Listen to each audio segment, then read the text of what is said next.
Hello, beautiful soul family. Rebecca here, your vibe mentor. Let's talk today about the brain. Have you ever wondered if your brain was your friend or your foe? Was it an enemy or was it meant to help you? How could such a useful tool be so causing of suffering, so difficult to manage? If it's really meant to help us, how do we get it to work for us instead of against us? Right? Depression and anxiety are just two of the ways that our brains can make our life difficult. And so in this video, we're going to talk about chronic stress and trauma, how it changes the brain, and how we help the brain heal so that we can finally live depression and anxiety free and not just survive, but truly thrive. Life can be good. We did not come here to suffer through life and just pass time hoping that we can go home soon, right? So stay tuned. I have got 13 different ways that we can support the transformational healing process of the brain and finally enjoy our lives. When we experience trauma, it changes our brain.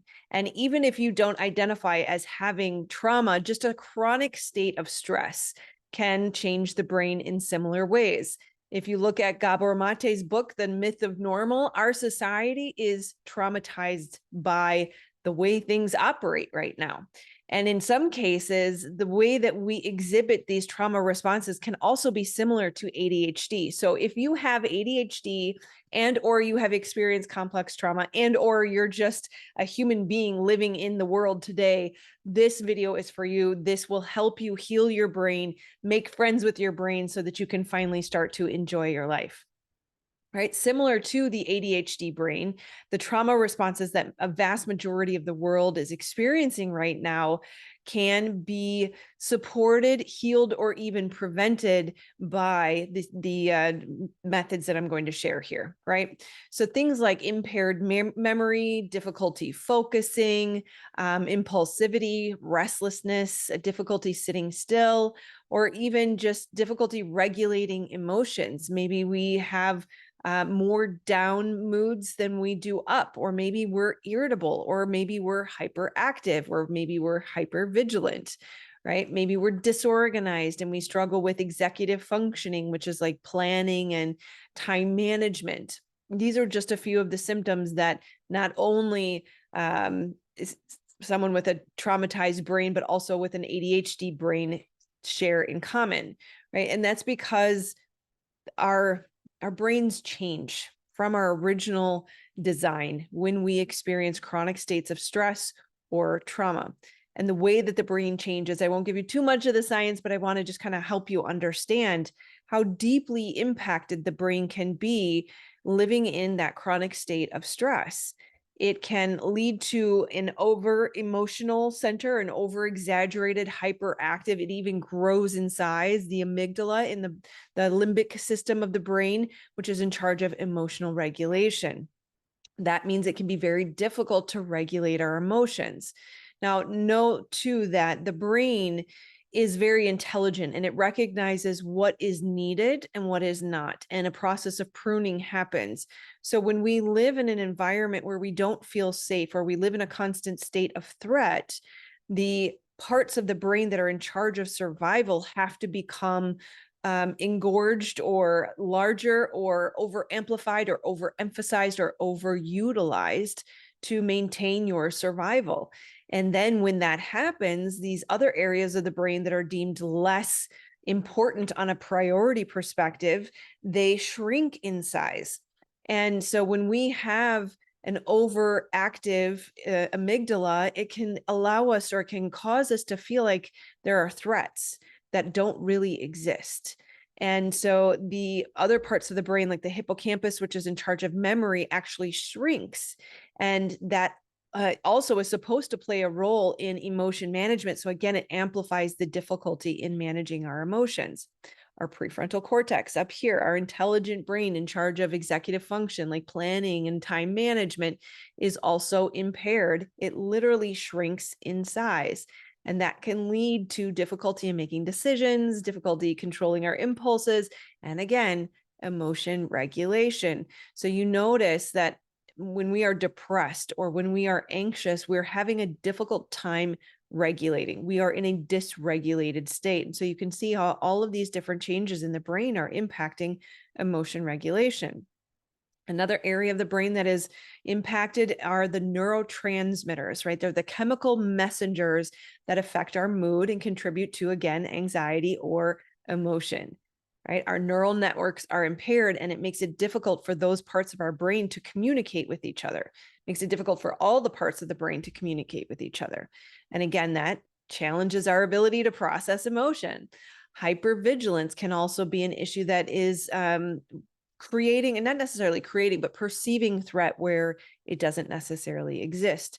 And again, it's the heightened emotions. And though it's difficult for us to process those sensory cues, my goodness, sensory cues, and deal with high sensitivity, which most of us are, right? So our default mode network, right? And basically just our default program is altered, and it affects our ability to self-reflect and our ability to have healthy social interaction. So again, you can see how depression and anxiety are directly connected to or impacted by the changes in our brain. And so our goal is to move the brain back towards its healthy original design. And that is possible, thank goodness, with neuroplasticity through some of the techniques and tools that I'm going to offer you in just a minute, right? So the first step, I want to clarify that while a traumatized brain does require these additional supports, the first step is healing the trauma. You can't just go out and exercise and take supplements and meditate away the trauma. We have to work with the body because the body keeps the score. So you're going to need to utilize a somatic healing therapy, like I use trauma spotting. There are other somatic therapies out there, but that is the first step, is working with the body to heal the trauma. But once that's under the way, then you can start to look for other ways to support the brain. Now, of course, the brain and the body, the entire body, prefers food to be its primary source of nourishment and healing. And that means a healthy diet of whole foods, primarily fruits and vegetables, little to no processed foods, reduced amounts of sugars, and eliminating, if you can, dairy, sugar, caffeine, and alcohol. Those are definitely enemies to the brain. But even if you're doing all of those things, in our culture, in our society today, it can still be really difficult to be getting the vital nutrients and support that the brain needs. And that's partially due to industrial farming and soil degradation and pesticides, among many other issues. So that's when we want to look to supplements. Now, of course, things like exercise and meditation and sleep are very necessary to prevent depression and anxiety. But in addition to those things, this is going to be kind of a surprising list of supplements. If you did a quick Google search, you're going to see things like omega-3s and vitamin D and minerals. And yes, all of those are needed. But I'm assuming that you already have the basic foundation of nutrition built so that, and so here, let me say that a different way. Assuming that you have done the somatic healing therapies, you have done the talk therapy, you're exercising, you're sleeping properly, you're drinking lots of water, you're taking your multivitamin, and you're still struggling to feel happy, to feel safe in your body, you're still struggling with hyperactive nerves, or you're still struggling with spiraling negative thoughts, or you're struggling with depression or anxiety, then this list is going to be maybe hopefully an aha moment for you that can help you see that there are other natural things out there aside from pharmaceuticals that can help prevent depression and anxiety. And it really starts with just understanding the mechanisms of the mind and the body to be able to support it in its natural processes. The body is designed to heal. The brain is not separate from the body. The body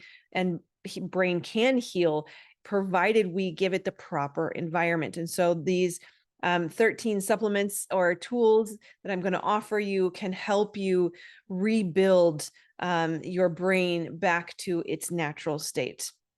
Right. So I am going to give you a list of things that I take that work for me. I am not a doctor. This is not medical advice. I cannot tell you what is right for you. And if you are on medications, you must consult a doctor before taking some of these supplements. So I want to be very careful because supplements are not regulated by the FDA. I say that carefully because one, it's true. So I have to say that.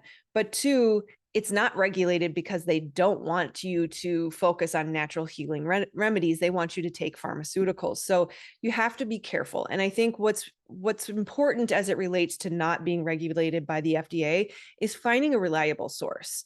If you can find a company, the one that I would recommend is Pure, but not all of my supplements are from that company. But if you can do your research, dig into the company, make sure that they are trustworthy and reliable. And in that case, you can safely take a test with that supplement to see how it works for you. Again, this is not medical advice. I'm only giving you the list of supplements that work for me. There's something I did not add to the list that I just remembered. For some reason, it just came to my mind. So let me put that at the end as a bonus. So the first one is kava.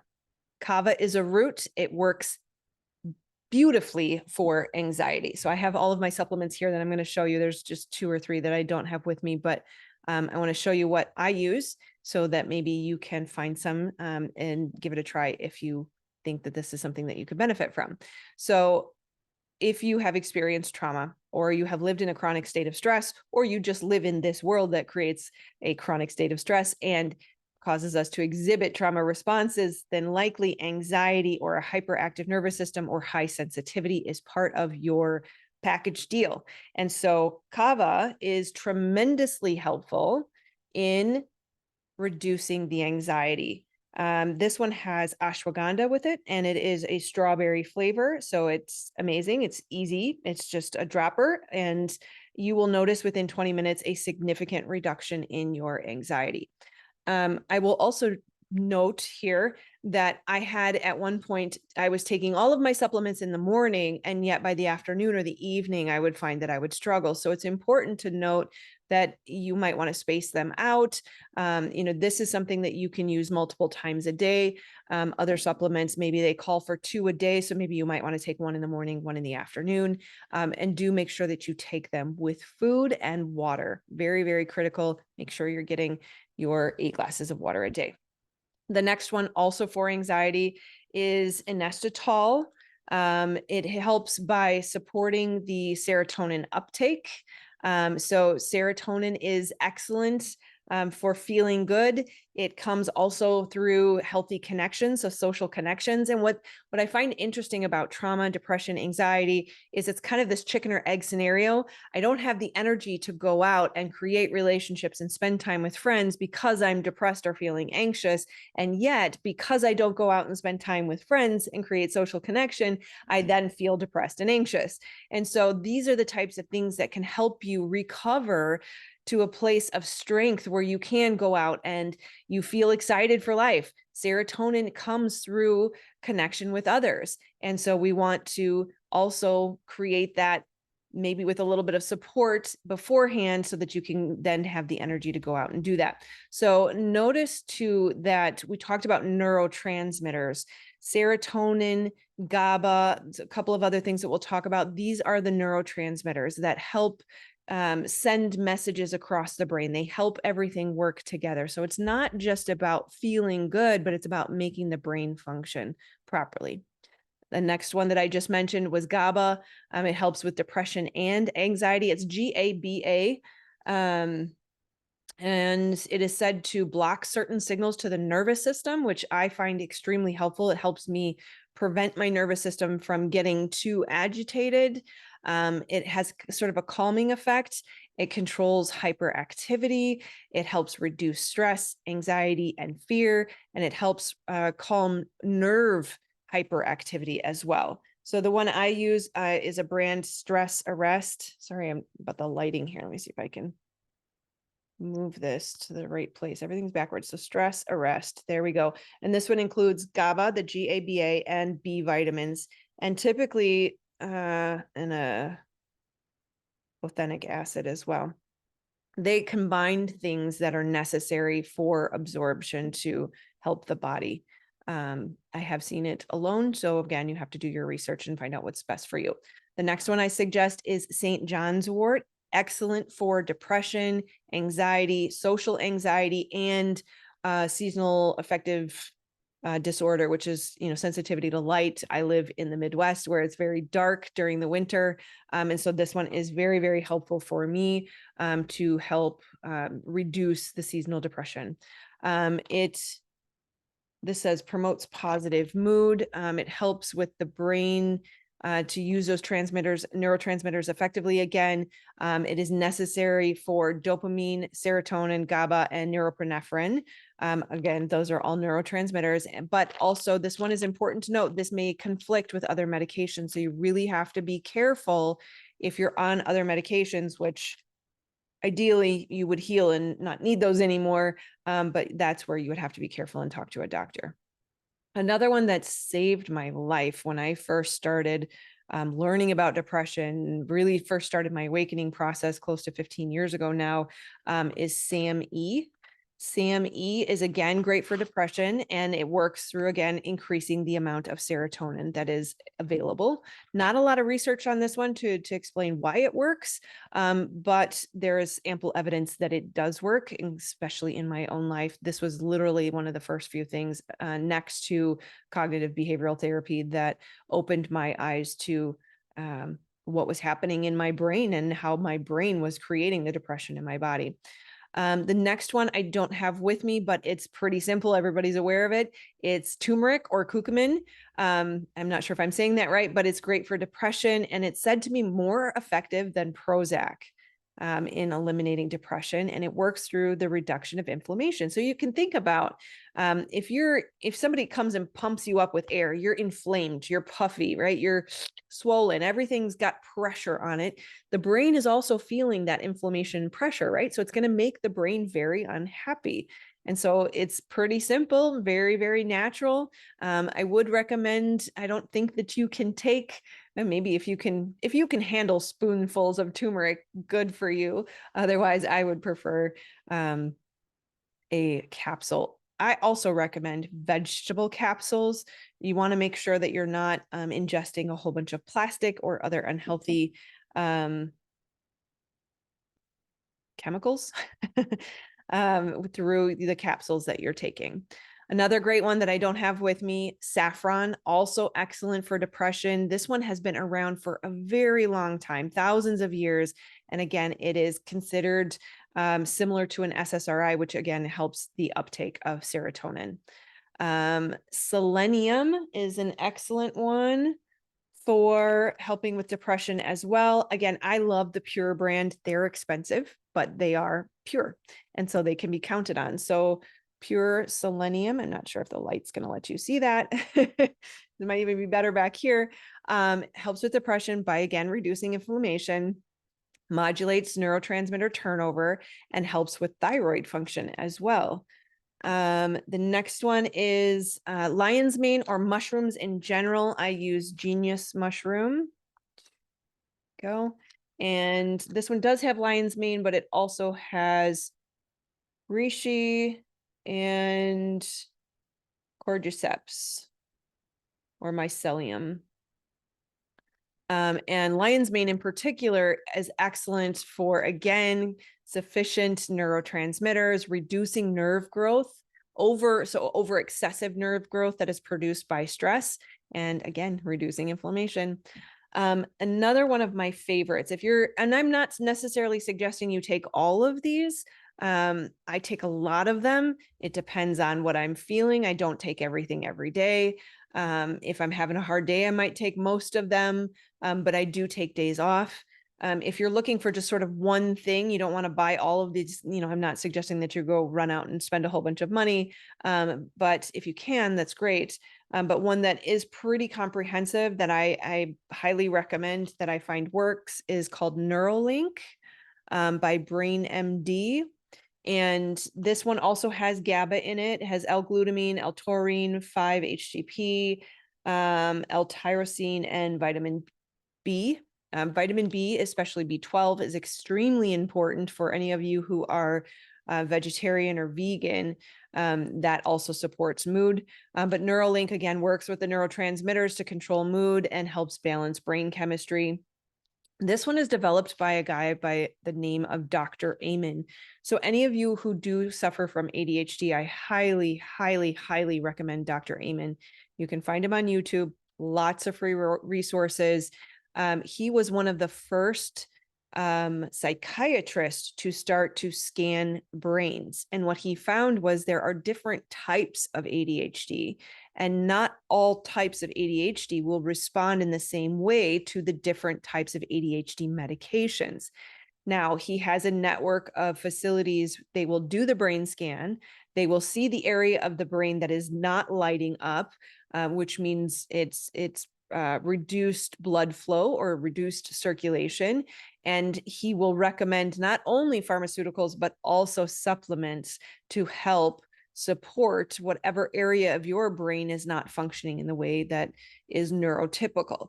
And of course, his intelligence through all of these thousands of brain scans developed this supplement. So I highly, highly recommend Neuralink if you're just looking for one comprehensive supplement. I'm getting to the end here. Where are we at? Number 11. I mentioned it a little bit, but circulation is really, really important. Circulation and blood flow is critically important. I use Circulation Complex, and it has in it butcher's broom, horse chestnut, hawthorn, black garlic, red onion, ginger, and cayenne pepper, as well as resveratrol. All of these things individually will help improve circulation, and I have taken almost all of those individually. So to find them in one makes life easy. So I highly, highly recommend circulation support. The brain needs oxygen, right? A deprived brain, a deprived person is an unhappy person and an unhappy brain. Depression, anxiety, ADHD brains show less circulation. If you look at a scan of a depressed brain, you have a non-depressed brain and a depressed brain next to each other, you'll find the depressed brain is very dark. There's not a lot of lit up areas. And the happy brain or the non-depressed brain has lots of lit up areas. And again, circulation, blood flow, these are all critical components in getting the brain to work properly. And then number 12 is more so related to the gut, but the gut is a critical component in happiness. A vast majority of your serotonin is developed in the gut, as well as your body's ability to absorb and receive nutrients to keep the brain happy. So we have to heal the gut as well. I could have done a whole nother list on gut healing, but we're not going to do that today. I will just give you the number one most important supplement, which is L-glutamine. Again, these bottles are hard to see. Good thing I had other colored bottles. But I just have 500 milligrams here of L-glutamine, and that helps to repair the gut lining and your ability to receive. Again, it's really fascinating that trauma is associated with decreased blood flow. It is also associated with decreased ability to receive. So you can see how addressing all of these different issues can be supported in many different ways. Finally, omega-3s, yes, that's kind of on the generic list, but it cannot be overlooked. Oils, fats, and especially omega-3 fats are critical for the brain. Make sure that you're eating your avocado and supporting the brain through things like walnuts. And notice how the walnut looks like a brain. These can be very supportive fats for the brain. And then finally, I guess we've got two bonuses for you. Minerals, especially magnesium. A neural deficiency in magnesium can lead to depression. So I, again, love pure trace minerals. This tiny, tiny, tiny little pill has everything you need in a day for minerals. I did actually take liquid minerals, liquid trace, I think Trace Minerals is the brand. But that was really tough to swallow. It's very, very salty. Even if you put just a smidge of it in like a shake or something, your shake is a little too salty. So that's easier to digest. And then the second bonus that I have for you is passion flower. I forgot about passion flower. Passion flower is extremely, extremely helpful in preventing or reducing anxiety as well. So these are the 13 tools or tips or supplements that I would suggest to help support brain healing after you're doing the talk therapy and the somatic healing therapies to get the trauma up and out of the body. The brain and the body still need to recover. So the healing is not just neurological, it's not just cognitive, it's not just physical. We need holistic approaches to healing the entire brain and body and understanding the impacts that chronic stress, trauma, depression, and anxiety can have on the body. So if you have any questions, let me know. I know that I should link all of this for you. Unfortunately, I am pressed for time, so I won't get to it immediately as this video is posted, but I promise you I will work on maybe Amazon links for you to help you easily find these things. Otherwise, just comment below if you have any questions. If there's anything I missed, I would be happy to support you in that. I love you, my friends. Happy healing. If you need any support for somatic healing therapies, I, of course, am available. There's an application below. Otherwise, I will see you on the next video. Namaste, my friends.